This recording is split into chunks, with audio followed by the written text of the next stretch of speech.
Locomía para mí fue un personaje más en mi carrera de actor. Sentían Locomía como una forma de vida.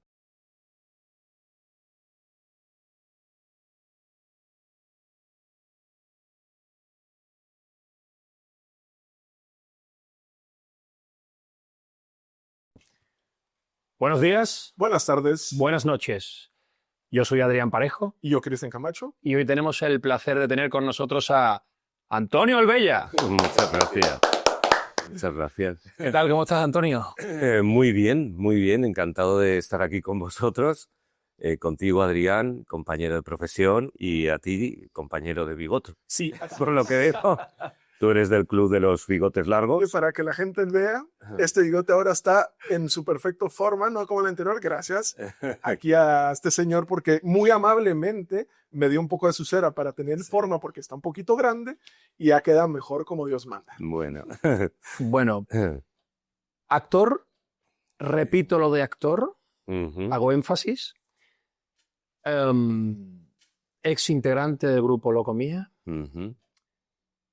cantante, no DJ, ¿vale? No. Lo tenemos que dejar claro porque se supone que usted interpreta a un señor que es DJ, pero no es DJ. Sí, bueno, eso, lo de DJ fue una etapa que ha durado unos años, y tú muy bien lo dices, era un personaje que me inventé, que funcionó, y hice bastantes eventos, sobre todo en festivales de música de los 90, pero nunca he sido DJ ni sé mezclar, y todo el mundo que me contrató, yo lo decía, que mis sesiones iban grabadas, lo que pasa que iba con un aspecto muy espectacular y hablaba mucho por el micrófono y todo.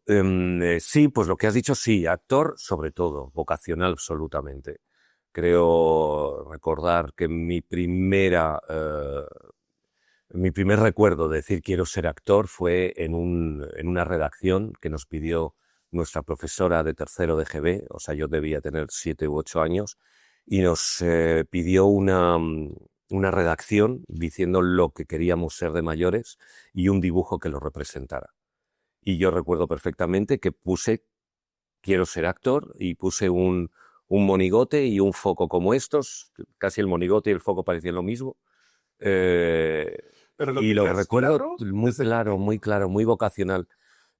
Tengo la sensación de que cuando veía la televisión, siempre he sido muy televidente, un niño muy televidente, apreciaba mucho lo que eran las series de televisión, no sé, me apasionaba ver lo que hacía la gente en la televisión, y quería hacer eso, quería hacer vidas de otras personas. tú no eras de esos que veían la serie, pero no veía la serie, sino veía los contextos, veía la Sí. forma, los personajes. Tengo un recuerdo muy curioso que os voy a contar.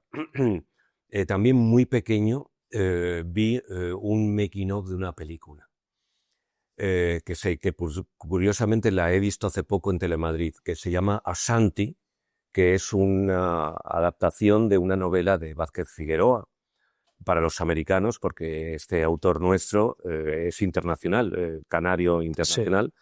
Vázquez Figueroa escribió un montón de novelas como de aventuras bueno, y entonces esta película, que está protagonizada por Michael Caine, Kabir Bedi, Sandokan, y una grandísima modelo de color que se llamaba Beverly Johnson, que antes que Naomi Campbell y todas estas top model de color, ella fue la primera top model que apareció en la portada Vogue. Y entonces, bueno, da igual quiénes fueran, pero lo que yo vi en la televisión era cómo hacían la película. Estaba rodada en el desierto, en Marruecos, bla, bla, bla. Y a mí este reportaje me fascinó. Me fascinó ver que una película se hacía con tanta gente alrededor. Entonces, a tu pregunta, efectivamente, a raíz de ese programa, me fascinaba el saber cómo se hacía todo esto, ¿no? Y que un equipo tan grande estuviera al servicio de hacer una historia y al servicio de unos actores y de unos ambientes, por supuesto, ya cuando fui aprendiendo, porque yo soy un niño que le gusta mucho y me sigue gustando el sci-fi, las películas de ciencia ficción. Entonces, ya cuando he visto cómo se hacían las películas de ciencia ficción, las pantallas verdes, los grandes decorados, esto me ha fascinado siempre mucho, ¿no? Sin dejar la vocación primigenia de querer ser otras personas, de querer interpretar personajes que yo no soy, ¿no? De querer interpretar personajes que han nacido en otros países, ¿no? Entonces, pensar en todo eso, no sé, y siempre he sido muy vocacional y ya desde pequeño me quedaba... yo vi Fahrenheit 457, la de Truffaut, con 6 años porque me habían operado de las anginas cuando se operaban, porque ahora creo que no te pueden arrancar. Y a mí me las arrancaron y he de decir que nunca he tenido problemas con mi voz. Tengo muy buena fortaleza vocal, gracias a Dios, toco madera, que para los actores, tú lo sabes, Adrián, luchamos y pedimos y rogamos que nunca nos fallen nuestras cuerdas vocales. Creo que tengo bastante... siempre he tenido una fortaleza de voz muy grande y muy buena. Nunca me he puesto malo, quizás porque me arrancaron las anginas con 6 años. Entonces, de ese proceso de anginas, después te decían los médicos que los papás tenían que dar helados a los niños para que cicatrizase esta cosa horrible que te hacían, que era arrancar un trozo de carne. Y entonces yo recuerdo que eso fue el mejor momento, pues no paraban de traerme helados en mi casa. Qué maravilla, ¿no? En la cama de mis padres, que había una televisión enfrente, tomando helado, vi Fahrenheit, que es una película de ciencia ficción donde todo el mundo sabe un mundo futuro donde no dejan leer libros y tal. Y a mí esto también me fascinó. Y tengo un recuerdo vivísimo de esa película. Qué bueno. Y tenía 6 años. Como El planeta de los simios, que lo vi también en esas mismas edades, en un programa que se llamaba La Clave en España, que ponían una película y después se hacía un debate sobre la película. La buena, la de Charlton Heston. La de Charlton Heston, la primera, y entonces esa la pusieron por la tele y yo siempre pensé que esa película era en blanco y negro, porque la vi en una televisión de blanco y negro. Cuando la descubrí en color me pareció fascinante que esa película fuera en color, ¿no? ¿Viste de casualidad Dune? Sí, claro. Vi La Dune. primera, porque ahora todo el mundo dice la zona de Espectáculo, las dos. Sí. Sí, yo puse la 1, la primerita, la de los la de 70s. Marie. Sí. Bueno, 80s. Bueno, sí, perdón, 80s. Ajá. A mí lo que me encantó, o sea, lo que más me encanta, una cuestión, a ti, ¿cuándo tú arrancó tu curiosidad actoral? Yo es que de pequeño me ponía a imitar. Era un imitador nato. Entonces pensé que mi vocación estaba encima de un escenario imitando gente o cantando, o entonces encontré a partir de ahí, y a partir también del sci-fi, porque yo soy muy de Regreso al Futuro. Yo estoy absolutamente enamorado, me sé las películas de memoria, las 3. ¿En serio? Y a partir de ahí ya cogí un poco de vuelo para eso. Sí que es verdad que yo estudié otra cosa, porque bueno, ya sabes, ¿no? La imposición de la sociedad, de los padres, de tal, entonces yo estudié otra cosa, pero le eché valor y dije, bueno, por mucho que yo haya estudiado otra cosa, me vengo para acá, ¿no? Y sin embargo, como gracioso, como que todo nos une, porque yo ver películas, eso era como que, ¿por qué este plano? ¿Por qué esta toma picada? ¿Por qué esta toma arriba? Y después de ver, yo también me enamoré de un detrás de cámaras. Yo vi un de cámaras y decía, yo quiero hacer eso. Pero yo me enamoré de algo que tal vez es mi estructura o mi forma de ser, de la parte de dirección. Me gusta la dirección. Nunca me vi como actor, pero sí como director. Pero también tuve una línea muy similar porque tú lo estabas contando y a mí, te lo juro que en mi cabeza estaba regresando ver el primer detrás de cámaras. Yo soy el que veo hasta un videoclip musical y digo, ok, ¿cómo lo hizo? Detrás de cámaras. Quiero ver cómo hizo los planos, por qué utilizar esto. O sea, yo sí me fijo en esas cosas. Por eso decía que qué bonito, porque es como una forma, yo desde pequeño esto, tú tal vez no tuviste tanta la disponibilidad, tú la tuviste, las cuerdas vocales, cuidarlas, o sea, es como, no sé, me trae... Estamos todos conexionados, ¿no? Sí, este mundo es curioso y bonito. La verdad es que yo, gracias a Dios, me puedo dedicar bastante a lo que me apasiona, pero sí, y a la gente que nos ve y nos escucha, yo es una cosa que reclamo, que entiendo que hay momentos en la vida. Yo he fregado platos en un restaurante. Ah, claro. Pero yo he sido camarero para hacer lo que soy el día de hoy, para tener lo que tengo el día de hoy. Y que no dejen de perseguir su sueño, porque creo que eso te realiza. Sí, hombre, sobre todo porque los que nos dedicamos a algo artístico, todos tenemos que pasar por una una trayectoria de hacer trabajos de otro tipo. Absolutamente. Y yo, como todos los actores, he sido relaciones públicas de una discoteca, que se llama Yoyeslava, he sido camarero en La Posta. Y para que no sepa, Yoyeslava es una discoteca muy grande de España. Para el que sea de afuera, no es una discotequita, es una top de Madrid y muy grande de España. Sí. Aparte tuve mucha suerte porque trabajé en una época muy buena. Ahora Yoyeslava ha cambiado mucho, pero como dice él, fue el Estudio 54 de Madrid. Y ahí pude conocer a gente importantísima porque es la única discoteca que abre en Madrid todos los días. Entonces es un antiguo teatro, para el que no lo sepa, es el antiguo Teatro Eslava. Mantiene su escenario, mantiene sus palcos, es muy bello el local. Y en la época que yo estuve, que fue del 94 al 96, 2 años exactos, de febrero del 94 a febrero del 96, porque ya no podía más, trabajar de noches muy duro, sobre todo yo ya era profesional, ya hablaremos de esa etapa, estaba haciendo conciertos con un grupo musical y yo trabajaba de lunes a viernes en la discoteca y de fin de semana me iba a hacer conciertos y era agotador. Pero sí que es cierto que en esa época todas las promociones que hacían, se estrenaba una película, pues llevaban a los actores después a tomar la copa allí. Se presentaba un desfile de modelos, iban después las modelos allí. Todo el mundo allí. Entonces allí pude conocer a Brad Pitt, que vino a hacer la promoción de su película más aburrida, 7 años en el Tíbet, pero allí le vi y bueno, le pude saludar. Allí vi a Claudia Schiffer, allí pude conocer a Naomi Campbell, bueno, no me gusta hablar de estas cosas privadas, pero todo el mundo sabe de este romance, pero en el Yoyeslava comenzó el romance de Naomi Campbell con Joaquín Cortés. Claro. Que te digo, el propio actual rey Felipe VI, de príncipe, cuando era príncipe iba allí. También, claro. Entonces la grandeza de ese lugar era que se juntaban gente de muy diferentes categorías sociales, ¿no? Muchos toreros, pero a la misma vez mucha gente de la calle, ¿no? Sin menospreciar las profesiones de la gente que iba allí, ¿no?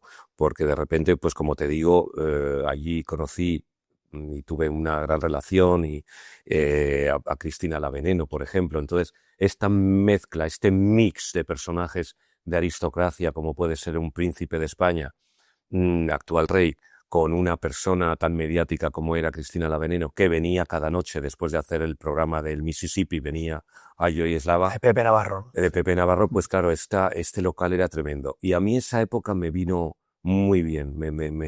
Venían después las grandes de este país, como Carmen Sevilla, Sara Montiel, y se juntaban, como digo, con gente muy mediática que, sin menospreciarles, pero son personajes a lo mejor de una sola temporada, de 2 temporadas.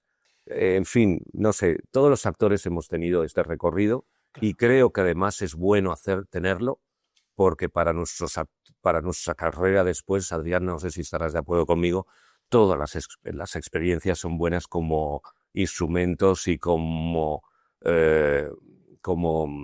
herramientas, gracias, Sí. no me sale la palabra, herramientas para nuestro trabajo. Todas las vivencias. Nuestro trabajo es mucho de imitar y de copiar, ¿no? A mí me fascina estar... El teatro dicen que es el arte de copiar, ¿no? Claro. Y a mí me fascina estar en un coche de tren y de metro y mirar a las personas, por ejemplo.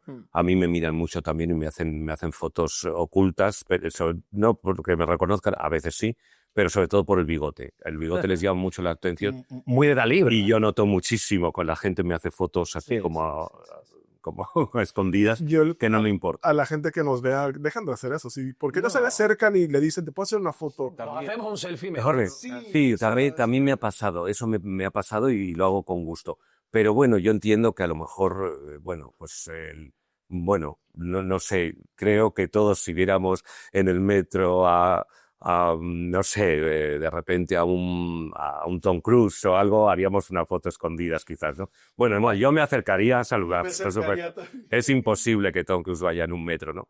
Pero Keanu Reeves, por ejemplo, en el metro de Nueva York. Y vi el otro día una imagen de Harrison Ford tomando el metro en Nueva York. Sí.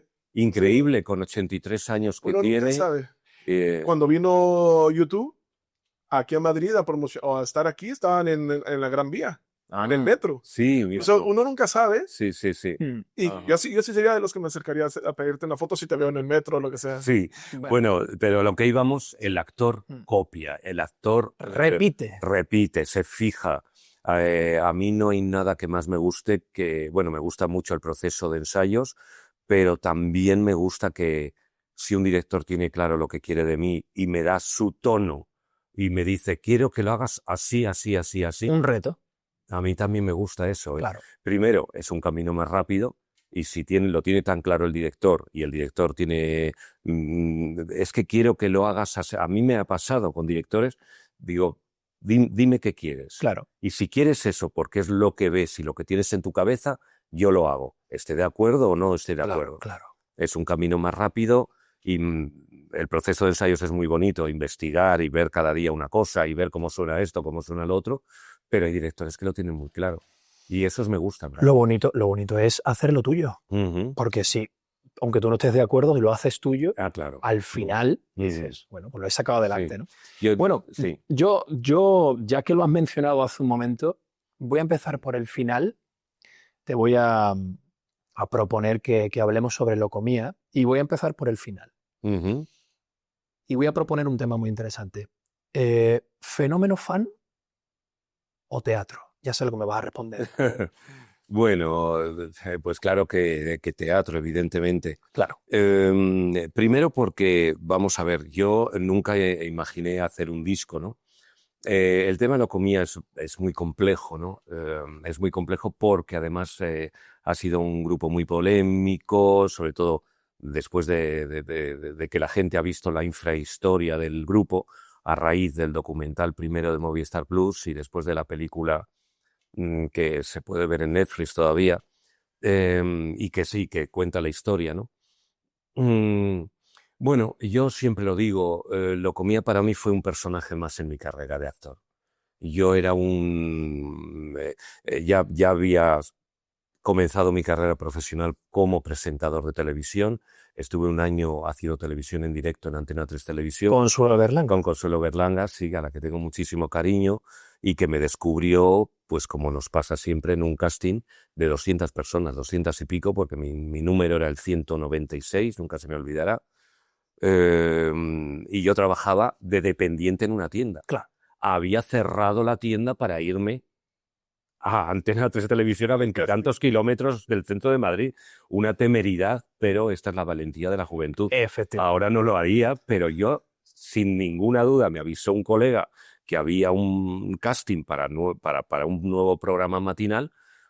No había móviles, esta es una gran ventaja porque no me podían localizar mis jefes, ¿no?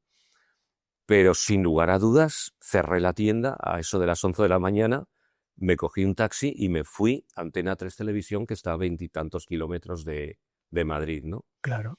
¿Y esto de lo de trabajar de asistente en un videoclip de Locomía? Sí. ¿Esto fue antes o después de presentar Tan Contento? ¿Verdad? Tan Contento se llamaba, sí. Ya veo que estás muy puesto. Sí, claro. Me encanta, Adrián, cómo has estudiado mi carrera, gracias. Fue antes, vamos a ver. Nuestro ex-manager y gran hombre de la música de este país, que yo creo que acabarán haciendo el documental de él, que es el señor José Luis Gil. José Luis Gil, que aparece en el documental de Locomía, aparece en el documental de Miguel Bosé, en el de Rafael Acarrá, porque con todos ha tenido algo que ver este personaje, ¿no? Al cual yo todavía sigo viendo, ya está jubilado y es un señor estupendo. Este personaje hizo es muy cinéfilo y él hizo una gran película para dos ídolos infantiles que se llamaban Enrique y Ana, que se llamaba Las aventuras de Enrique y Ana, dirigida por Javier Aguirre, un director de culto para una película infantil. Pero bueno, la película es uno de los taquillazos más importantes de la historia del cine español, porque además Enrique y Ana eran lo máximo. A ti ya lo mismo no suenan, pero sabéis que Enrique y Ana era un chico grande y una niña pequeña. Es que lo estás diciendo y lo gracioso es que yo soy de Guatemala y yo y al cine a ver la película de Enrique y Ana. Ah, mira tú. Por eso me lo estás diciendo, Claro, para mí es claro. como, me estás tirando recuerdos de lo que Claro. no tienes idea, En- para el impacto. Imagínate, yo no soy de México, que era como una pasarela más grande, yo soy de Sí. Guatemala, una pasarela desconocida, y ahí ya existía y se escuchaba. Se escuchaba Enrique y Ana. Sí. Entonces este señor, que era director de una discográfica como era Hispavox, metió su dinero para hacer una película con la máxima estrella del momento infantil, que era Enrique, y la niña Ana. Entonces fue tal el éxito, con un reparto de campanillas, estaba Amparo Soler Leal, estaba Luis Escobar, actores de toda la vida del cine español y de la escena española. Y entonces él quiso hacer una siguiente película de rollo adolescentes, en plan institutos, tú sabes, lo que se llevaba, bueno, lo que siempre ha habido. En plan física o química, al día de hoy, más o menos. Al día de, sí, más o menos. Y entonces él hizo un casting y ahí me conoce a mí, el manager de Locomía. Sí. Él ya llevaba a Rafael, José Luis Perales, bla, bla, bla, bla. Y yo me entrevisto con él. Entonces, cuando él ve a este niño, que yo creo que debía tener unos 19 años o así, 18, 19 años, a este chico que tantas ganas tenía de tal, él la película nunca se hizo, esa película adolescente nunca se hizo porque él tenía un volumen de trabajo con esos artistas que era imposible, o no se llegó a un acuerdo de financiación o lo que sea, pero él mantuvo el contacto conmigo y él me enviaba a casting que él tenía por la oficina. Oye, mira, soy José Luis Gil, que era un señor importantísimo. Vete a tal sitio y tal. Y llegué a hacer alguna figuración, porque he hecho todas las figuraciones del mundo durante un tiempo.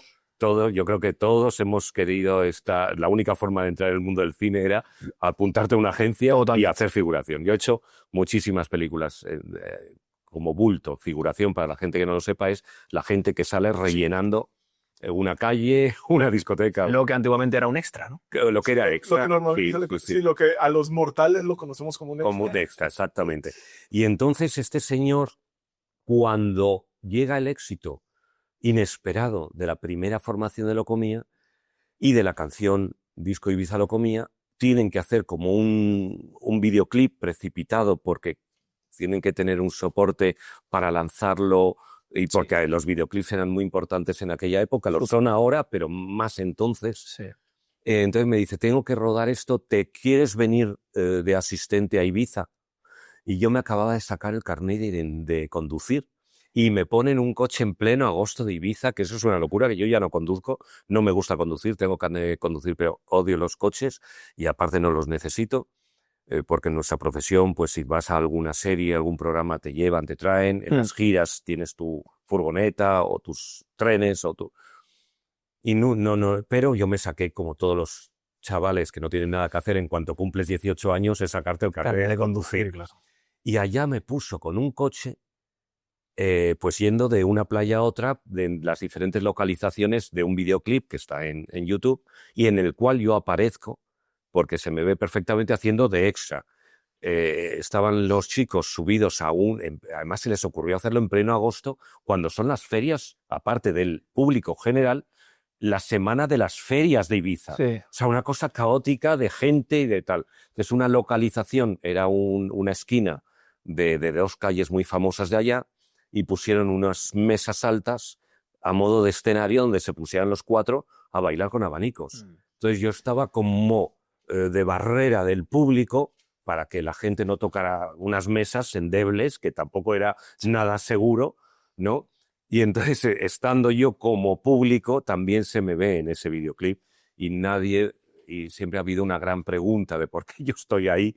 No parece que estoy como cinematográficamente, parece que ese chaval que está de pelo largo rubio mirando hacia ellos, parece como que no, pero nada más allá de que yo era, entre comillas, un técnico de ese rodaje, ¿no?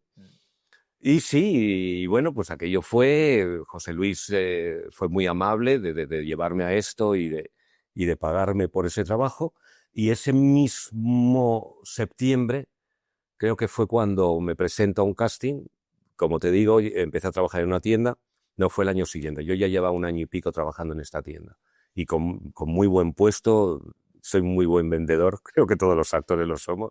porque hablamos mucho y vendía mucho. Muy comerciales, ¿no? Somos muy comerciales, entonces yo vendía muy bien y estaban muy contentos conmigo, pero seguía haciendo figuración en el Teatro de la Zarzuela, por ejemplo. Claro, cuando tienes esa vitalidad de esas edades, yo trabajaba cuando el Teatro Real estaba cerrado, las óperas se hacían en Teatro de la Zarzuela. Y yo estaba en un centro comercial de lujo en los bajos del Hotel Palace. Y yo hacía, cruzaba carrera de San Jerónimo, me metía en el Teatro de la Zarzuela, ensayaba 3-4 horas lo que me pidieran y volvía a la tienda. O sea, mis colegas de la tienda me han estado cubriendo horas, todo el mundo sabía que yo era actor y entonces me dejaban, me cubrían, ¿no? Y en particular, pues este casting que te cuento de este programa de televisión, cierro la tienda y a un colega que tenía que ir por la tarde le dije, oye, la tienda está cerrada, ¿puede? Dice, pero ¿estás loco? Digo, ¿puedes ir, por favor, a abrir la tienda y quedarte? Porque yo acabé el casting a las 3 de la tarde. Claro, no hay que perder el foco. Exacto. Sí, a mí lo era, pero lo pienso ahora y es una atrocidad, ¿no? Sí, ahora mismo no lo haríamos, pero en aquellos momentos, ¿por qué no? ¿No? Sí, sobre todo. Hay que perder un trabajo. Sí, pero bueno, era mi primer trabajo, claro. Mi primera casa en Madrid, quiero decir. Pero es que no lo piensas, es lo que te decía al comienzo de este tema. Es la valentía que te da la juventud. Claro. Y además yo lo noto, y la inconsciencia. Pero es que tenías mucho que ganar. Tenías mucho que ganar. Entonces, eso es lo que importa realmente. Y a raíz de todo esto, te pregunto esto porque, bueno, y aquí me contestas lo que tú quieras.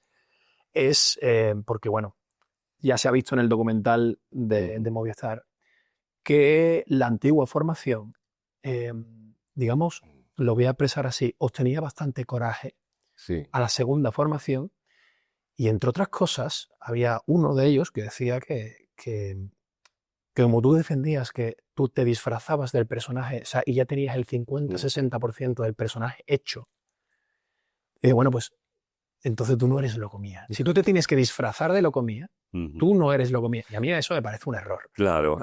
Bueno, ellos, como se ha visto en la película, la génesis del grupo es muy curiosa, cómo nace, cómo se crea ese grupo dirigido por un personaje que ya lo vimos, vemos cómo es, que un poco dirige todo aquello y les dice lo que tienen que hacer y bueno, y este es el personaje, ¿no? El que decía esto de mí y bueno, pues efectivamente, entonces ellos vamos a ver, sentían Locomía como una forma de vida. Claro. Pues claro que para mí no lo era porque yo no he tomado drogas en ninguna parte de mi vida y mucho menos cuando era tan joven, ¿no? Yo no he estado en una ciudad no he vivido esa locura de lo que es Ibiza. Para mí la primera vez fue cuando fui a hacer el videoclip.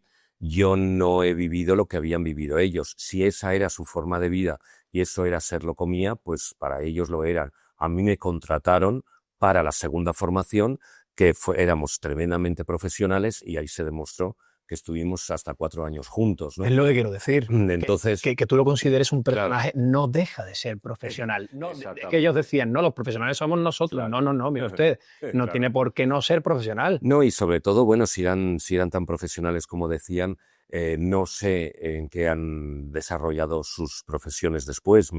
No sé si han sido actores o han sido cantantes. No tengo noticias de ello.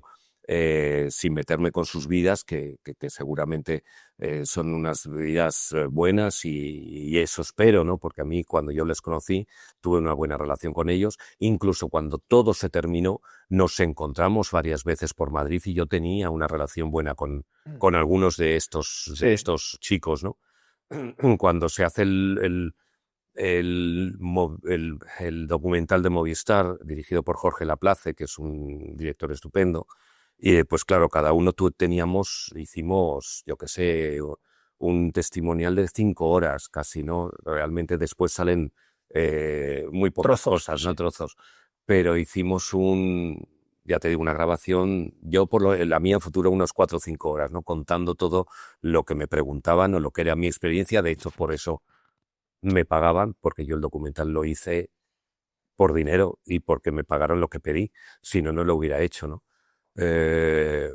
Y yo era un trabajo también para mí y yo todo lo que me preguntaron, lo contesté. Con mucho respeto hacia ellos, que evidentemente tengo ese respeto hacia cualquier compañero y yo no me tengo por qué meter con ninguno de ellos. Que después de los años, al único que reconocen como haber estado en un grupo que se llamaba Locomía es Antonio Albella, como estamos demostrando aquí, que me estás preguntando por mi etapa en el grupo, pues es que es la realidad. Yo he continuado en el mundo del espectáculo cuando se acabó nuestra segunda formación porque no había más de dónde sacar, porque podíamos haber seguido muchos años más, Claro. pero todos teníamos nuestras ambiciones. Claro. Y yo era actor, yo durante el tiempo que estuve en Locomía hice 2 o 3 personajes episódicos en la serie maravillosa de Lleno por favor. Lleno por favor, La Casa de los Líos. La Casa de los Líos. Pude conocer a Alfredo Landa, que me fascinó este señor, a Arturo Fernández. O sea, yo seguía haciendo mis cosas como actor, ¿no? Entonces, y al comienzo también de este tema, te decía, para mí, claro que era un personaje, porque además Locomía era muy teatral, ¿no? Y nos vestíamos con una ropa muy espectacular. ¿No pensáis que a veces lo profesional es saber estar? Más allá si sabes de lo que es, o sea, porque si a ti te contrataron para hacer esto, claro, tú haces esto. Sí, sí. La profesionalidad viene, para mi gusto, que cuando yo hablo con actrices, de la parte de dirección, tanto de fotografía o de esto, siempre ha sido, para mí, lo profesional es cuando yo aunque tenga una estrella al lado mío, y ese momento lo tuve que contratar porque no había otra forma, por X y razón, es mi asistente, yo quiero que haga asistente. Claro. No más. Claro.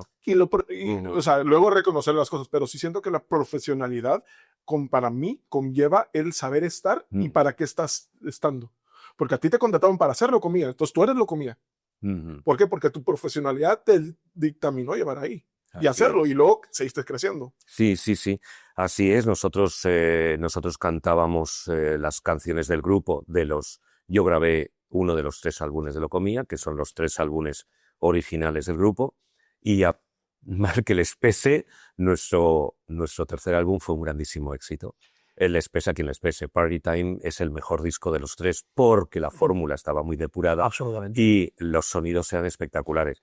Todavía ahora se pone ese disco y suena increíble. Si tú crees que Locomía hoy se crease, hoy comenzamos nosotros a tener una idea y hacemos una estructura Locomía hoy, en el 2025. ¿Tú crees que tenía el mismo impacto, el mismo? Bueno, de hecho, existe el grupo Locomía. No, claro. Existe todavía. Todavía existe, claro. Sí, y no está teniendo ese impacto. No, o sea, pues ya te estoy contestando. Sí. O sea, realmente Adrián me está preguntando si existe. Pues existe un grupo de Locomía. O sea, este personaje que lo creó y que ideó el grupo y que estaba en esa génesis tiene su grupo, el cual está trabajando mucho y a mí me parece estupendo que trabajen, pero a la pregunta tuya, creo que es muy difícil volver a hacer un éxito con la formación. Tienen éxito en los festivales, se presentan en todos los festivales, en Horteralia, los 90, Love 90, o sea, están todos estos festivales que hay de música noventera, ochentera, noventera, están ellos. Hay un grupo de Locomía en activo. Y además están trabajando también en Sudamérica y me encanta que sigan teniendo ese éxito de presentaciones en directo o en vivo, pero no he oído una nueva canción de Locomía. Ellos hacen el repertorio de los 3 álbumes de Locomía, ¿no? Pero sí creo que han sacado canciones nuevas. Yo no he llegado a alcanzar a escucharlas, pero creo que el éxito de un grupo... El número Locomía que fue en claro, los 90... creo que tiene que ver mucho con la sociedad que había en ese momento. Con el contexto sociocultural. Y con las Eso es lo que vidas, pienso yo. con las vidas. Entonces, creo que podría funcionar, pero habría que invertir muchísimo dinero y hacer una maquinaria enorme para que el grupo tuviera un hit, ¿no? Pero bueno, ellos viven de presentarse y hay un grupo, Adrián, búscalo, y si hay un festival cercano, vas y los chequeas. Lo voy a ver. Y bueno, viste, te he oído en alguna ocasión decir que viste la película y que te gustó mucho, pero que tenías tus reservas. ¿Se puede decir en qué? Sí, bueno, tengo mis reservas. Creo que la película está bien contada. Creo que cinematográficamente hay una buena estructura narrativa. Se cuenta lo que se contó en los 3 capítulos del documental. No, mis reservas más es más estético, ¿no? Hay veces que la película me resulta un poco carnavalesca. ¿Te puedo decir mi impresión? Sí. ¿Es posible que tengan algo que ver esas reservas con que se romantiza un poco el papel del protagonista, de Xavi Font? Sí, absolutamente. Eso también, quiero decir, creo que Jaime Lorente lo hace muy bien. Creo que lo hace muy bien. Él tenía muchas ganas de hacer un personaje muy opuesto a lo que llevaba haciendo en toda su carrera, que hace estos tipos machos duros como el Cid, como Ángel Cristo, como tal. Y creo que gran parte de la película es un impulso que dio Jaime Lorente, porque yo sé que él quería hacer un personaje gay para tener una nueva visión en su carrera, un nuevo registro, exactamente. Entonces creo que él está muy bien y claro que se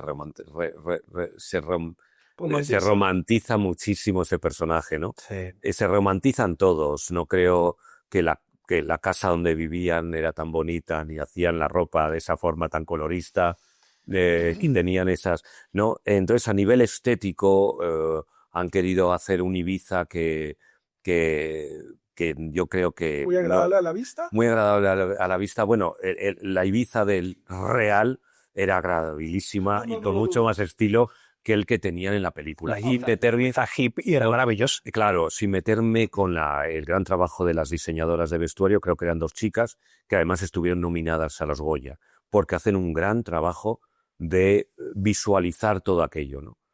Entonces, la película entretiene, la película cumple su... Sí, a mí sí. Cumple lo que es el cine, que es entretener, y es informar. Y sí. Yo la tengo que ver, tengo que reconocer que la película no la he visto. Yo sí vi el cortometraje, ¿El documental? Sí, que es el de 3 episodios. 3 episodios, sí. ¿Documental? Documental, sí. Ese sí lo vi. Ah, bueno, es que... Entonces, de falta la película, no tuve el tiempo, pero sí el documental sí lo vi con mi mujer, porque, vuelvo a repetir, lo comía.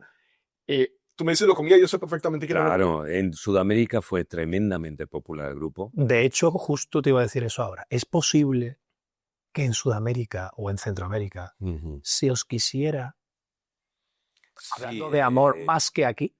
Bueno, vamos a ver, los términos a los que se llegó, o sea, las cotas de popularidad a las que se llegaron en Sudamérica no tiene nada que ver con España. O sea, lo de Sudamérica era él es de Guatemala, y aunque sea tu país, pequeño pero muy bello, por cierto, pero está dentro de una Centroamérica, Sudamérica, donde llegaría, lo comía exactamente. Yo no llegué a ver a conocerlo, pero sé que también es muy famoso el grupo. Fue famoso en toda Hispanoamérica, pero a unos niveles ya estratosféricos, como se ve en el documental, ¿no? Ellos hicieron, digo ellos porque yo no estaba en esa primera parte del grupo, aunque después yo sí fui a América y comprobé lo que eso había sido. Fui a América de aquella forma en que se cuenta el documental, poniéndonos en nuestra contra a todas las fans y habiendo llegado a las agresiones. A mí me agredieron en un programa de televisión. ¿Es verdad eso? O sea, sí, claro. Querían realmente al antiguo grupo. Sí, pero bueno, también eso fue fomentado por el creador del grupo. Llamó a los club de fans, como se ve en la película, y en la serie de televisión. Entonces él llamó para que obstaculizasen nuestra promoción, para agredirnos. De hecho, pues ya te digo, en un programa de Raúl Velasco llegó a agredirme una persona, una chica. Se cortó el programa, tal, pero después todo esto también vino a nuestro favor, ¿no? O sea, todo esto se revolcó, la situación se volvió mediática, fuimos súper conocidos, claro. y entonces del amor al odio hay un paso. Hay Igual que del odio al amor. Entonces nos adoraron desde entonces. Yo creo que al creador del grupo le salió mal la jugada, porque lo que pasó es que desde entonces, pues bueno, nuestro disco Party Time fue número 1, la canción Obsesiva fue muy conocida allí, también Te lo voy a dar, Pumba Pumba Cha Cha Cha, que también fue número 1 también en Madrid, en España. Entonces, bueno, pues nosotros hicimos el trabajo lo mejor que pudimos, ¿no? Si ellos estaban tan dañados por lo que les había pasado, fue culpa de ellos, sencillamente, como se ve en la película y como se ve. Hubieran sido el primer grupo español que hubieran llegado a los Estados Unidos, porque esto se rompe cuando están a punto de poner un pie en Estados Unidos. Sí. Ellos llegaron a hacer un late show americano, o 2 o 3 en la televisión americana. Salieron con este presentador y actor Arsenio Hall, que es como Whoopi Goldberg en hombre, y él tenía un late show, salieron cantando ya en este programa, hicieron presentaciones en Hollywood y en Nueva York, en pequeñas salas para ejecutivos. O sea, estaban con un pie en Estados Unidos. Sí, no, se supone que José Luis Gil tenía cerrada la gira del oeste, ¿no? Sí, lo que pasa que, bueno, el creador del grupo pues se obsesionó con que eso no era así y se dejó engañar por otro manager que le dijo que podían entrar por medio de Emilio Estefan, bla, bla, bla, pero después Emilio Estefan, cuando vio la categoría que tenía José Luis Gil y que bloqueó todos sus playbacks, no pudieron hacer nada. Pero había un contrato con EMI Hispavox de hacer 3 álbumes de Locomía. Claro. Ellos habían hecho 2 y había que hacer un tercer álbum. Entonces yo, recién salido de televisión, José Luis, entonces retomamos al comienzo de la conversación, José Luis recuerda a ese niño que se lo llevó para hacer un primer videoclip, pero me había visto en la televisión durante un año. Pero es que además, que tú tenías, perdóname, la estética de Locomía. Sí, tenía el pelo largo. Tenía claro que un chico tenía que ser con pelo largo, porque claro, en el primer grupo había ido Carlos, que era canario y era espectacular. Y entonces pues me dijo a mí si quería estar en el grupo sin pasar ningún casting ni sin nada, con lo cual a mí me pareció que después de haber hecho tantos castings que sigo haciendo en mi carrera, ¿dónde hay que firmar? Claro, entonces que de repente te pregunten si quieres hacer esto, claro, de un día para otro, yo dije... Es un poquito surrealista, perdón que te interrumpa, porque yo he tenido llamadas o correos electrónicos donde dices, espera. Me estás, o sea, solo quiero recapacitar si estoy entendiendo perfectamente lo que me estás pidiendo. Sí, pues fue así. De hecho, me dejó 24 horas para pensarlo. Es que porque además creo recordar que José Luis se casaba al día siguiente y me dijo, mañana me voy a casar, entonces te dejo 24 horas que lo pienses y me dices. Yo había terminado mi periplo televisivo y estaba sin trabajo. Estaba volviendo a poner copas como camarero. Bueno, no volviendo a poner, bueno, sí, porque ya había puesto copas muy joven. Pero me estaba poniendo copas y fue un verano terrorífico para mí, tengo que decirlo, que fue el verano del 92. Mi programa terminó en enero, febrero del 92 y fue un año maravilloso para España porque estaban las Olimpiadas, estaba la Expo. Y yo me la daba. Yo me perdí en la Expo, Antonio. Yo nunca... Tenía yo 5 años y me perdí y me encontró un guarda. Claro. Pues yo nunca llegué a ir a la Expo. Fue un año muy terrible para mí en el sentido de que me hubiera gustado ir a la Expo, me hubiera gustado tal, pero me tuve que volver a poner a trabajar. Sí, claro. De camarero. Normal. Estas son las cosas que tiene. Y la gente me reconocía en la barra, porque yo estuve un año entero saliendo en las mañanas de Antena 3. Y tomé una popularidad muy grande, porque salí en la televisión. En aquella época era el comienzo de las cadenas privadas y todo. Entonces, ¿cómo no voy a decir sí? Y aunque me pareciera surrealista, dije, nunca imaginé ponerme a cantar. Había hecho clases de canto. En el programa había cantado en 2 o 3 ocasiones, porque el programa era un programa Río, donde se hacía de todo. Era Era un magazine, había 2 culebrones por la mañana, pero a la misma vez se hablaba de muchísimos temas. Entonces Consuelo Berlanga me decía, hoy haz un teatrillo de Miura. Y yo, atrevido, me cogí a 3 compañeros de la escuela. Oye, vamos a montar de un día casi de una noche para otra, porque así son los programas en directo, Claro. que hay una escaleta y se hablaba del divorcio. Pues había que hacer un teatrillo sobre el divorcio, buscábamos una pequeña pieza o un microteatro, que todavía no existía la palabra microteatro.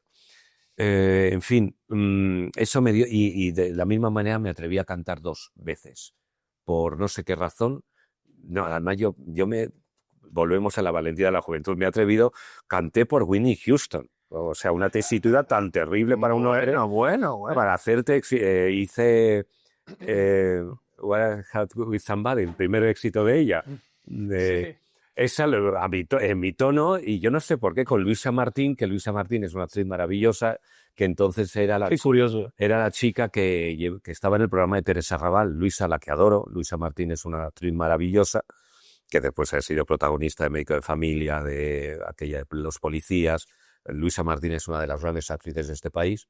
Y entonces Luisa estaba de actriz con Teresa Raval en un programa de niños que se llamaba La Guardería, que era antes que el nuestro. Entonces yo con Luisa había que preparar para la lotería de Navidad. Hay que preparar el número de Money Money de Cabaret. Y Luisa hacía de Liza Minnelli y yo hacía de Joel Grey. Claro. Ese fue en playback. Hacíamos el playback del Money Money. O sea, nos atrevíamos con todo. Y yo ahora lo veo una temeridad. Y no he vuelto a ver esos vídeos porque me da un poco... Aunque teníamos un gran equipo y queríamos hacer Money Money, nos ponían a este coreógrafo maravilloso del ballet Zoom. Este hombre de color maravilloso, ahora mismo no me acuerdo del nombre, pero es mítico en el mundo de la danza. O sea que nosotros queríamos bailar y nos traían un señor para que los teatrillos los montaba yo y nos autodirigíamos nosotros. Pero llegué a hacer cosas tremendas como hice un trozo de Lo que el viento se llevó. O sea, me atrevía con clásicos del cine porque, pues esos eran temas. Murió Greta Garbo y se le hizo un homenaje y me atrevo a hacer Ninochka con una actriz haciendo Greta Garbo y yo haciendo Elvis Daga. Maravilloso, eso te ha traído al día de hoy. Total. Es y aparte muy bonito. Te ha hecho como actor y como persona. Sí. Eso es lo que llamaríamos tienes calle, porque has hecho tanto que para ti el improvisar no es algo nuevo. Para ti el hacer no es algo nuevo. Fue un aprendizaje. 4 días, sí. Pero es ese callo, perdóname, el que no se haya atrevido a hacer lo que tú hiciste, que no se ha tirado al agua, no lo tiene. Es como a mí donde a mí me han contratado es porque yo sé hacer esto, porque me aventuré, porque no lo sé hacer, yo lo aprendo. Y en el camino me caigo, me levanto y sigo. Pero me gusta y solo quiero remarcar algo porque estamos entrando mucho en lo comía, pero quería remarcar algo. Yo no lo conozco hasta la primera vez que interactúo con él y da lo que te decía, da una energía que ahora entiendo por qué también tuviste tanto éxito, porque todavía sigues en el mundo presente y haciendo, porque tienes un bonito don, un bonito estar, eres muy grato. Yo lo llamaría pasión. Tengo pasión por mi trabajo. Pero conozco gente apasionada que es muy, voy a limitarme a decir desagradable, por no decir una grosería, pero tú tienes tienes pasión, pero la transmites, pero bueno, no nos conocíamos y fue muy grato. Inmediatamente hablamos del bigote y me sacó su cera y me dio cera. O sea, yo esas cosas las observo y las valoro. En el general, mucha gente es un actor. Y no, eres bastante, tienes una muy buena energía. Perdón que te interrumpiera, pero quería remarcar que estamos hablando mucho, pero quería que la gente detrás de cámaras... A mí me da mucha vergüenza que hablen de mí. Entonces, te lo agradezco mucho y gracias. Pero sí que creo que hay que tener el punto de humildad, que son valores que se aprenden de pequeño, no tiene nada que ver con la profesión. Y mis padres eran profesores y nos hicieron a mi hermana y a mí una educación muy rígida y nos traían así como... Entonces creo que hay que ser humilde siempre y gracias, pero no me pongo muy nervioso cuando hablan de mí delante de mí. Hablando de los escenarios, como el que tenemos aquí en Off Latina, que nos han dejado este sitio maravilloso. Que habéis decidido con muy buen criterio hacer esta entrevista sentados los tres en el patio de butacas, ¿no? Sí. Y que se puede ver el plano, ¿no? Sí. Se puede ver. Se puede ver. Y lo van a ver. Sí. Nos preguntábamos, además los dos, ¿qué escenario te ha marcado más? Y mira que has pisado escenarios a lo largo de la geografía española. Bueno, aunque ya vayamos dejando el tema de Locomía, curiosamente el que más me ha impactado son escenarios de más de 10.000 personas, ¿no? Que son los que viví con Locomía. Además que se me ha pasado, discúlpame, estuviste en Venezuela, en el Miss Venezuela, que allí se paraliza el país. También ese fue un escenario también, mira, me encanta. Con miles de personas y sobre todo al televisor habían millones. Millones, sí. Ese fue un gran escenario. Bueno, ahora entraremos al regreso o al comienzo de mi carrera teatral, porque aunque yo ya había hecho teatro, claro, durante el tiempo que duró el programa de televisión y los 4 años de Locomía, yo no hice teatro, no podía hacerlo. Pero los escenarios son muy... los escenarios... Bueno, y tú, que has hecho ese tremendo escenario de Malinche, que no sé cómo se pudo montar esa carpa inmensa para hacer ese teatro que estaba 30 por 30. Era 30 por 30. 30 por 30. O sea, estabais al nivel de una entrega de los Oscar, del Kodak Theater o de Dorothy Chandler Pavilion, ¿no? Vuestro escenario era un escenario realmente americano, y de lo que tú cuentas, pues efectivamente el Miss Venezuela, que se puede ver en YouTube, pones Miss Venezuela 1993 y está nuestra actuación, ¿no? Bueno, está todo el show, curiosamente. Ese fue muy bonito porque también era como de 30 metros, era el Teresa Carreño de allí, que ahora por lo visto, pues con todo lo mal que lo están pasando, aquello está como semiderruido, cosa que me produce un horror, una sensación horrorosa. Pero los escenarios para un actor, pues es que es nuestra vida, ¿no?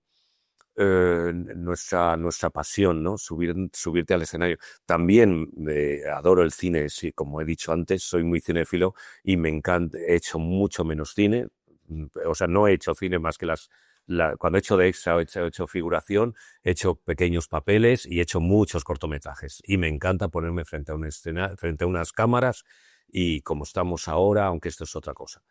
Pero el escenario que tenemos ahí, que tenemos enfrente, yo creo que el escenario da igual el tamaño del escenario. No, si yo te preguntaba exactamente cuál, según la energía que hayas sentido. Sí, a eso iba. Con el Muñoz seca. Sí, claro. O sea, no es que dé igual, quiero decir, me encanta. Vamos a ver, yo, por ejemplo, las salas pequeñas me encantan, pero sí que es verdad que nunca he hecho microteatro, en Microteatro de Madrid, en la sala de la calle Loreto y Chicote, el primer microteatro, y como experiencia he hecho 2 y por mí no hago más. No por nada, no por menospreciar este tipo de teatro. Quiero decir, si alguien me lo propone como que está la cosa hecha, oye, porque esto ya sabéis que es de mes en mes, se hace 30 funciones, bueno, de 30 funciones nada, se hacen 7 funciones cada día, bla, bla, bla, pero sí me encontré bien también y pude valorar y pude decir, o sea, pude comprobar lo que te estaba diciendo antes, que da igual el escenario. No da igual el escenario. A mí me gusta mucho trabajar en teatro, en un teatro con sus butacas, en un teatro. La experiencia de microteatro creo que hay que vivirla, creo que está muy bien como experiencia, pero casi es más una experiencia vital que una experiencia teatral, porque estás tan cerca de los espectadores como estoy ahora de vosotros, y a mí me parecía más una experiencia de vida, de enfrentarte con unas caras desconocidas como os estoy mirando a vosotros, y no me parecía tan teatral, ¿no? Me parecía una cosa de... A veces, porque además hice 2 obras, era muy próximo, además hice 2 obras, una muy cómica y otra muy trágica. Una era sobre la guerra civil y la otra era pura comedia. Éramos 11 en el escenario y la gente eran 17 las que cabían. Claro. Creo que éramos 2 hombres y 7 mujeres. Éramos como tremendo, no, era muy divertido. Claro, ¿no? Básicamente fue 50 actores, 50% Claro, actores. 50%. tú lo has dicho. Entonces fue una experiencia muy divertida, pero que en la primera del drama, en la primera de la comedia. Era una comedia loca, yo hacía el presidente del gobierno, que me secuestraban, venía mi hija, las amigas de la hija, una cosa de locos. Y después, al mes siguiente, hice una cosa muy bonita, pero muy dura, sobre la guerra civil, un encuentro entre dos personas de diferentes bandos. Una mujer que ha perdido a su familia y el señor que han matado en ese pueblo, aparte de la familia, ¿no? Una cosa durísima. Entonces, los escenarios son importantes. No sé realmente la pregunta, me has preguntado cuál me ha impresionado sobre más. cuál es el que te ha marcado más, porque yo sé que has pisado muchos. Sí, pues mira, hay mucho. En España tenemos teatros maravillosos y a mí yo soy una rata de teatro, en el sentido de que me encanta, igual que los making of de cine, me encanta bichear Y meterte por los pasillos, por los telares, por cuanto más antiguo mejor. Yo entiendo que hay que reformarlos y hay que ir, pero cuando he ido a teatros antiguos me ha fascinado. Sí. Y incluso bajo la peligrosidad que me han dicho, no subas por ahí que los suelos no están muy bien, ¿no? O tal. Y yo he ido porque han dicho que por ahí crujen las maderas porque hay un fantasma. Lo prohibido, ¿no? Como de que en el Teatro de Cervantes, Sí. ¿no? de Almería, que hay un fantasma de una actriz que mató, su marido la mató porque no quería que fuera actriz, bla, bla, bla, bla, y esta señora crujen por un lado siempre está moviéndose alguien, y yo he trabajado ahí y estás oyendo en el hombro derecho que se está moviendo alguien, ¿no? Entonces todo esto me fascina y entonces soy un loco de los teatros. Qué guay. Y después la sonoridad y la posibilidad de cómo se escucha, ¿no? Pero como teatro, bueno, es que yo me enrollo mucho, no sé si vais a meditar mucho conmigo porque hablo muchísimo, pero como escenario, ya voy directamente a la pregunta, que me enrollo muchísimo, como escenario, el Teatro Romano de Mérida. Porque un teatro como el Teatro Romano de Mérida... Me lo esperaba. que se creó hace 2000 años, una construcción que se hizo hace más de 2000 años para el entretenimiento, y que de 2000 años después estemos haciendo entretenimiento para lo que se creó. En aquella época se haría con antorchas, o se haría a la luz del día, o se haría, no sé cómo lo harían, claro, con máscaras. Las mujeres no podían trabajar, por lo visto las mujeres entraron mucho más tarde y todos los personajes los hacían hombres. También se utilizaban para peleas de gladiadores. Sí. Entonces, pensar en que eso se construyó para lo que estamos teniendo ahora, para entretener, eso me parece fascinante. He tenido la ocasión de ir 2 veces al Gran Teatro de Mérida y he conocido teatros romanos. He hecho gira en teatros romanos de Andalucía, que son muy bellos también. Sí. El de Málaga, que está en pleno centro de la ciudad. El de Itálica, Sevilla, y el de Bolonia, en Tarifa, que son ruinas, pero bueno, están habilitados, tiene su escenario y tal.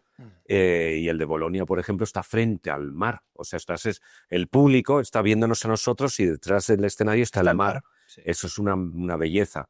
Baelo Claudia se llama el teatro. La ciudad es la ciudad de Baelo Claudia, donde parece ser que llevaban todo el pescado de Cádiz hacia Roma. Sí. Entonces se creó una ciudad de pescadores y crearon su teatro para que se entretuvieran. A mí eso me parece fascinante y emocionante, ¿no? Entonces, que se hayan recuperado muchos de estos teatros por España. Los de la parte de Cataluña no lo conozco, pero sé que Tarragona tiene un gran teatro, Cartagena creo que también tiene un gran teatro romano, pero estos no los conozco. Pero los que he conocido, que son los de Extremadura, que después también está el de Regina en Extremadura y el de Medellín en Extremadura, esa es la gira que haces cuando te contratan para Mérida. Haces el Gran Teatro de Mérida un año, sí, y al año siguiente haces la mini gira por los 3 teatros romanos de Extremadura. Entonces, cuando me preguntas qué teatro me ha impresionado, impresiona mucho Mérida. Impresiona mucho porque esa arena ha estado pisada por todos estos ancestros, Claro. pero a la misma vez por el Festival de Mérida que empezó a hacerse en los años 30, Sí. con la gran actriz Margarita Xirgu, que fue allí de turismo y descubrió aquello que estaba en plenas ruinas y decidió empezar a hacer teatro allí. Después se cortó por la Guerra Civil. El teatro era un sitio donde jugaban los niños y hacían allí de todo. Quiero decir, eso realmente ya lo sabréis, y si no, a los que están escuchando lo decimos. El teatro como se ve ahora no es como se lo encontraron. O sea, lo que se ve en el escenario, toda esa construcción hacia arriba, se ha ido haciendo desde los años 60 hacia ahora. Sí. Se han restaurado como se supone que era el teatro. No sabemos si era así, pero lo más probable es que tuviera esa construcción, que esas columnas estaban tiradas, estaban sepultadas en la tierra, y entonces los arquitectos, estudiando mucho cómo eran los teatros, han ido subiendo hacia arriba, ¿no? Para mí es una aspiración, ¿eh? Es una aspiración trabajar allí. Lo harás, no has trabajado todavía. Todavía no. Lo harás, estoy seguro, porque además todos tenemos que pasar por ese teatro. Y yo he pasado hace poco, quiero decir que yo no estuve en el 2019 por primera vez con un espectáculo con Rafael Amargo, que era danza y teatro, y era Dionisio, el dios del vino y del desenfreno. Y ahora estuve en un musical cantando, que era Los Titanes, con... La ira de los titanes. No, Los Titanes, la ira de los dioses. La ira de los dioses, Sí, exactamente. sí. Gracias. Sí. Nada, queríamos terminar con la pregunta que le hacemos a todo invitado que pasa por nuestro podcast, y es: Antonio, ¿usted es feliz? No. Creo que dijo la reina Isabel, o no sé qué reina dijo, la felicidad como estado permanente no existe. Existen momentos de felicidad. Por lo tanto, para ser completamente feliz, deberíamos de tratar de encontrar los máximos momentos de felicidad posible y juntarlos y crear un posible estado de felicidad. Pero yo creo que la felicidad como estado permanente es imposible. Claro. Pero claro que tengo momentos felices. Ahora soy feliz, hablando con personas que no conocía tanto, y hemos creado un momento de felicidad. Estoy feliz porque en el backstage hay una persona que hacía mucho que no veía y quiero mucho, que es la directora de este lugar, o responsable de Love Latina, que es donde estamos. Este es un momento de felicidad cuando me he encontrado con ella. Encuentro momentos de felicidad yendo al cine a ver una película que tengo muchas ganas de ver. Hay momentos de felicidad cuando veo en el escenario a compañeros a los que aprecio, y por supuesto soy feliz en el escenario. Ahora voy a hacer para diciembre un personaje muy icónico dentro del teatro mundial, que bueno, no sé si debo decirlo, pero lo voy a decir. Adelante. Exclusiva. Voy a interpretar a Mr. Scrooge en Cuento de Navidad. Vale. Gracias. Entonces es un personaje muy icónico, sobre todo de la Navidad. Cuento de Navidad, como sabes, es una obra de teatro que Dickens hizo la novela, y se pone siempre en muchos lugares del mundo, ¿no? Tengo la oportunidad de hacer este personaje y seré feliz haciendo este personaje. Por supuesto que sí. Con los nervios que eso supone, un personaje icónico que han hecho otros actores cada Navidad, la hace un actor bastante fuerte y compañeros muy potentes. Entonces la felicidad está en eso. La felicidad está cuando ves que tus gags funcionan cada noche. Tú lo has podido comprobar en grandes espectáculos como el que tú has hecho, y comprobar tu aparición, en qué momento.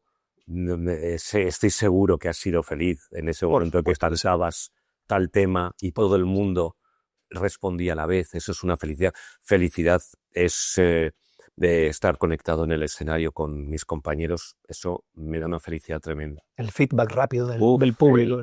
La gente no sabe lo que es estar en un escenario, y lo que se crea cuando una compañía, que yo he tenido la suerte de tener siempre buenas experiencias, he tenido de verdad muy buenos compañeros a los que sigo queriendo, y creo que ellos a mí también, pero lo y tú que eres actor y has estado encima de un escenario, la conexión que se encuentra entre los 3 actores que estés haciendo la escena, los 4, o en tu caso que has hecho grandes musicales, que sois 25 con los bailarines, con todo, esa conexión que yo he encontrado casi siempre, ya te digo, esa es felicidad. Total. O sea, porque puedes estar con gripe, puedes estar enfadado con tu padre, con tu madre, con tu novia o novio, puedes estar con cualquier tipo de condición en la vida normal. Y se te Pero olvida. llegas al escenario y todo se olvida. Te recuperas de la gripe, te recuperas del enfado y solamente quieres estar en ese momento en el que estás con tus 5 compañeros, porque la vida depende de ellos. En esa hora y media da igual lo que esté ocurriendo en el mundo, si hay una guerra, le estás dando un momento de vida a los 300, a los 10, a los 25 o a los casi 10.000 personas que yo he visto en un escenario cuando cantaba en Lo Comía. Ese momento de vida que les estás dando es felicidad. Por eso yo amo el cine, me encantaría hacer más cine, amo muchísimas cosas, ir a ver exposiciones, viajar por el mundo, pero el espectáculo que es el teatro es un espectáculo único, porque aunque hagas la misma función cada día, lo que ven los espectadores el día que van es único, porque un actor puede hacer un tono diferente, puede toser, puede reírse, y lo que vivimos, ¿qué te voy a contar a ti? Claro. Por mucho que sea el arte de la repetición, al final lo que se ve todos los días es diferente. Es vida. Estás entregando 1 hora y media de vida de los 5, 6, 7, o en un gran musical, 30 personas o 40 personas que salgan en un musical. Y no hay espectáculo que se pueda comparar a eso. En una sala como esta de Off Latina, 60 personas, 50 personas. Los compañeros que están en este escenario les están entregando 1 hora y media, 1 hora, media hora de vida. Total. ¿Qué más espectáculo y qué más riqueza que le estás dando vida a tus congéneres, ¿no? Sí, esto es, y para así terminamos, para mí eso es la felicidad. Antonio Olvella, muchísimas gracias. Muchas gracias, Adrián. Muchas gracias, compañero de bigote. Que te voy a regalar ahora mi cera de bigote para que te los puedas moldear bien. Y gracias, Off Latina. Gracias, Off Latina. Que nos están dejando el espacio.